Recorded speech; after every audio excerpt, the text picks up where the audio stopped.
Hi friends and families. Mutton curry అయితే చేయబోతున్నానండి. నా స్టైల్‌లో ఎలా చేస్తానో చూద్దాం రండి. చాలా సింపుల్‌గా అయిపోతుందండి.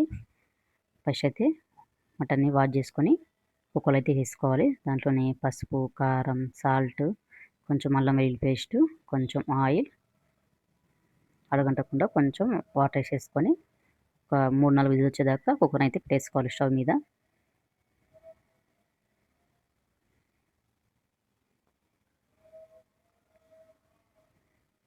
తర్వాత గ్రేవీ కోసం ఆనియన్స్ అయితే కొంచెం ఎక్కువనే కట్ చేసుకోవాలి. మసాలా పొడి చేసుకోవడానికి ఫస్ట్ అయితే ఫ్రై చేసుకోవాలి.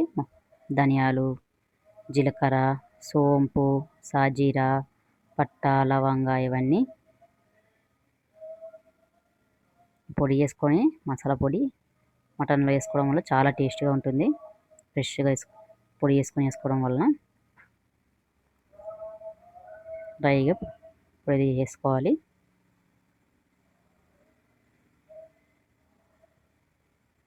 డ్రైగా ఫ్రై అయ్యాక దీన్ని ఒక ప్లేట్ తీసుకోవాలి.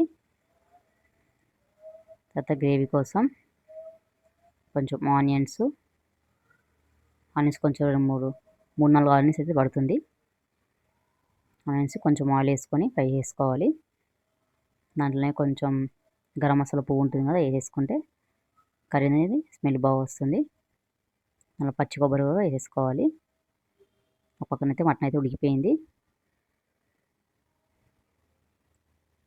ఆల్రెడీ ఫ్రై చేసుకున్నాం కదా, మసాలాలు పొడి చేసి పెట్టుకోవాలి. తర్వాత గ్రేవీ కోసం ఫ్రై చేసుకున్నది కూడా వేడి చేసి పెట్టుకోవాలి.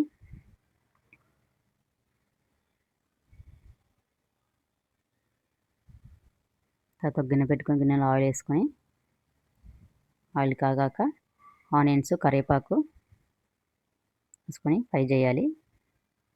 కొంచెం ఫ్రై అయ్యాక బిర్యానీ ఆకు వేసుకోవాలి. అల్లం వెల్లుల్లి పేస్టు, దీంట్లో మసాలా దినుసులు వేసుకోవాలి. పసుపు, కారం, 2 టమాటాలు అయితే కట్ చేసి వేసుకోవాలి.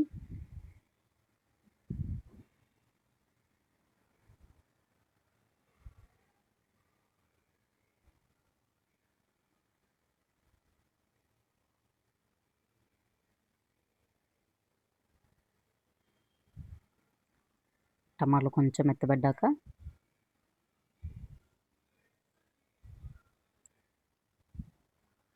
పేస్ట్ చేసుకున్నాం కదా ఆనియన్స్, పచ్చి కొబ్బరి, అది కూడా వేసుకొని సిమ్లో పెట్టుకొని కొంచెం ఫ్రై చేయాలి. అందులో ఆల్రెడీ పొడి చేసి పెట్టుకున్నాం కదా మసాలా పొడి, ధనియాల పొడి, అవన్నీ అది వేసుకోవాలి. సాల్ట్,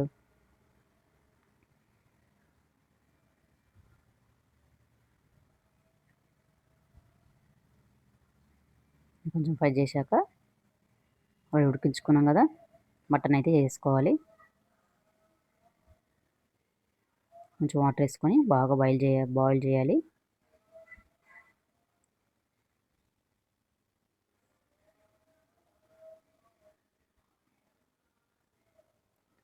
బాయిల్ అయ్యాక కొంచెం కొత్తిమీర వేసి దింపేసుకుంటే మటన్ కర్రీ అనేది రెడీ అయిపోతుంది. చాలా సింపుల్గా టేస్టీగా మటన్ కర్రీ అయితే రెడీ అయిపోయింది. ఇలా మసాలా పొడి వేసుకోవడం వల్ల మటన్ కర్రీ అనేది చాలా టేస్టీగా స్మెల్ బాగుంటుందండి. మీరు కూడా ట్రై చేయండి ఈ మెథడ్లో. ఈరోజుతో వీడియో ఇంతే ఫ్రెండ్స్. Bye friends.